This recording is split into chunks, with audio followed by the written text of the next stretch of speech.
The Biggest Pumpkin Ever by Kroll.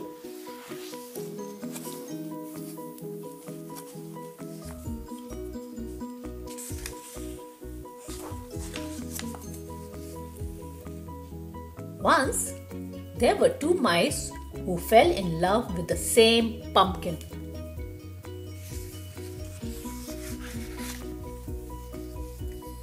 Clayton, the house mouse, noticed it one day in the vegetable garden.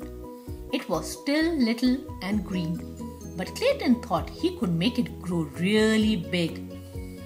It might even get big enough to win the grand prize at the town pumpkin contest. Desmond, the field mouse, discovered the pumpkin the same day. He thought if he helped it grow, it could become the biggest jack-o'-lantern in the neighborhood.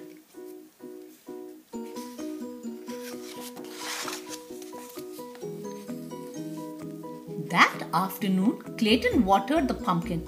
He also mixed up some fertilizer of manure and water. He spread the mixture around the pumpkin to make it grow larger. That very same night, Desmond went into the garden. He watered the pumpkin too. He also spread some manure mixed with water around it. The next day, Clayton watered and fertilized the pumpkin again. The next night, Desmond did the same. And the pumpkin began to grow. By the end of a month, the pumpkin was so large, Clayton couldn't believe his eyes.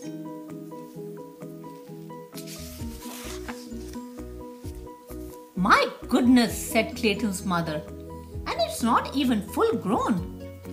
Clayton shrugged. "All I do is water it," he said. Clayton's mother whispered in his ear. "If you want the pumpkin to grow bigger faster," she said, "you should use sugar water." That night, Desmond brought his brother Morris to see the pumpkin. Morris knew everything there was to know about growing things. "That's some pumpkin," he said. Desmond shrugged. "All I do is water it," he said. Morris whispered in his ear. "You should try using sugar water," he said.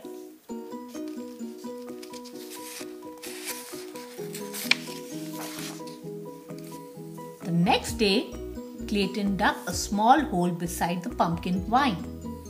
In the hole, he placed a bowl full of sugar water.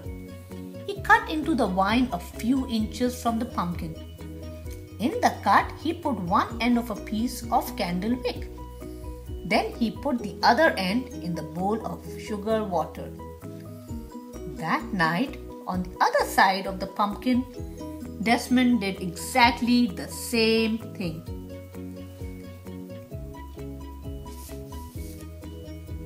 Within a week, the pumpkin was twice the size it had been. Within 2 weeks, it was absolutely enormous.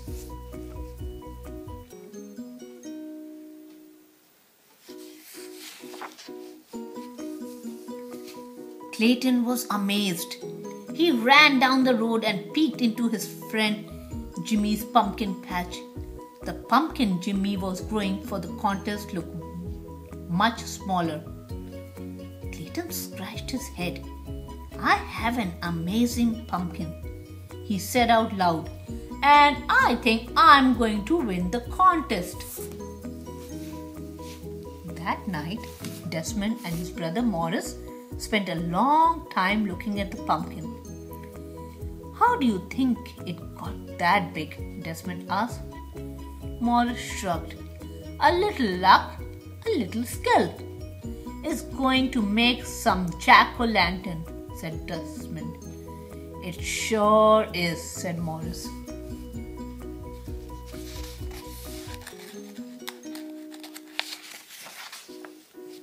A week later, Clayton noticed the pumpkin was bigger than the family car. During the day, everyone he knew came by to admire it. And at night, all the field mice gathered around to do the same.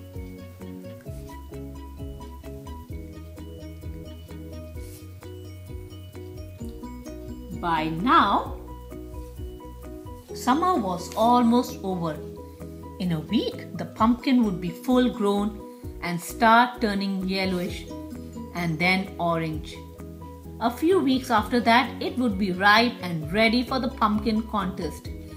Clayton could hardly wait. The pumpkin was growing so fast. It would soon be larger than his house. Then he had a terrible thought.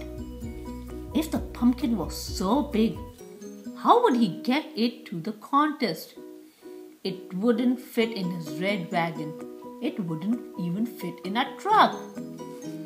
Clayton decided to worry about this when the time came.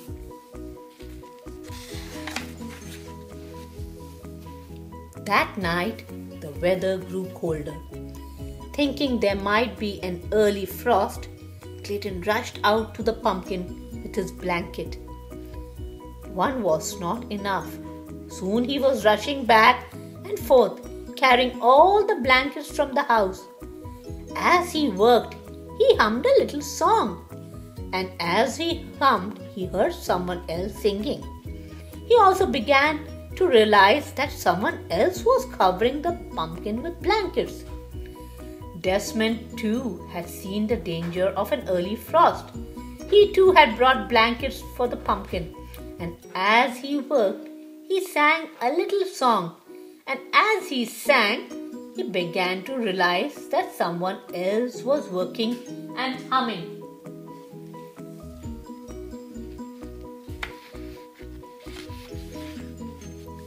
Clayton stopped humming. He put down his pile of blankets and peered around the corner of the pumpkin. Desmond stopped singing. He put down his blankets and peered around the corner of the pumpkin. The two of them bumped heads and fell down. "You've been feeding the pumpkin?" said Clayton.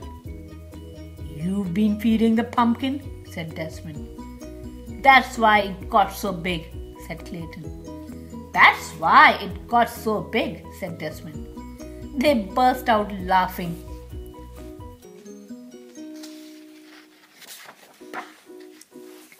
When everything had been explained, Clayton said, "I know I'll win the contest if I get the pumpkin to town." Desmond smiled. "I'll help you. Just let me carve the pumpkin into a jack-o'-lantern for the Halloween when the contest is over." "It's a deal," said Clayton. "A deal," said Desmond, and they shook on it. The morning of the contest was bright and sunny. Mice were bringing the pumpkins to the town square by truck and car and wagon. Some were rolling them along the ground.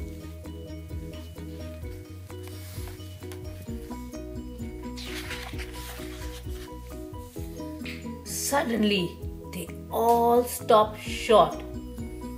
Over the fields came the biggest pumpkin anyone had ever seen.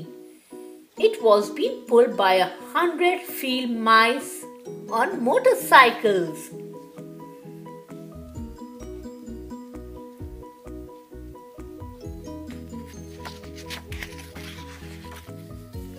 When the pumpkin reached town, it was too big for any of the streets. Clayton had to explain why they couldn't bring it to the square. The mayor understood at once. He led the crowd to the giant pumpkin and pinned the first prize ribbon on its side. Then everyone danced around it. "Who would have believed this?" said Clayton as he danced. "Who would have believed this?" said Desmond at the same moment.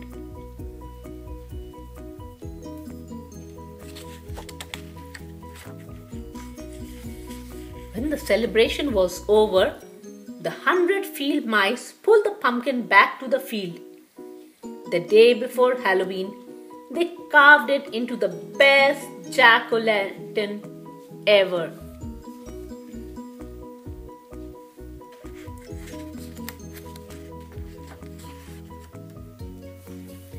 And on Halloween night, its wonderful smiling face could be seen glowing for miles around. The end.